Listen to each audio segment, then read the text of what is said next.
এর বান্দা আর একজন কাফের মুশরিকের মধ্যে পার্থক্যই হচ্ছে নামাজ। আল্লাহ পাকের বান্দা মানে মুমিন মুসলিম এবং একজন কাফের মুশরিকের মধ্যে পার্থক্য কি? মান তারাকা সালাতান মুতাআম্মিদান ফাকাদ বারিয়াত মিন যিম্মাতিল্লাহ। কেউ যদি ইচ্ছাকৃতভাবে তার উপর ফরজ নামাজকে ছেড়ে দেয়, সে যেন আল্লাহ পাকের জিম্মেদারি থেকে মুক্ত হয়ে গেল। অন্য হাদিসে আছে মান তারাকা সালাতান মুতাআম্মিদান ফাকাদ কাফার।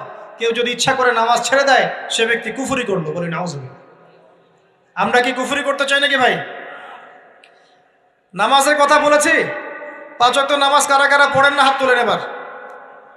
আচ্ছা, লজ্জার কিছু নাই।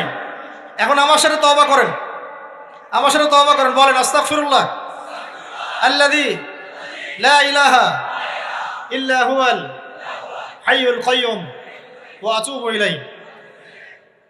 আল্লাহর কাছে সাক্ষী রেখে বলেন, আল্লাহ, আমি জীবনে যত রাকাত নামাজ ছেড়ে দিয়েছি এর জন্য আমাকে মাফ করে দাও। ইনশাআল্লাহ আগামী জীবনে আমি বিনা ওজরে 1 ওয়াক্ত নামাজও বাদ দিব না ইনশাআল্লাহ। রাজি আছেন ইনশাআল্লাহ? বাস এই একটা নসিহত যদি আজকে আপনারা আমল করতে পারেন, ইনশাআল্লাহ আজকের মাহফিল সফল। পারা যাবে? আর বই কিনতে বললাম, 1 নাম্বার কোন বই বলেন? হিসনুল। আর কোন আলেমের নাম বলেছি? আল্লামা। জোরে বলেন। তার অনেকগুলো বই আছে, কেনার চেষ্টা করবেন তো ইনশাআল্লাহ। আল্লাহ পাক তৌফিক এনায়েত করুন বলি।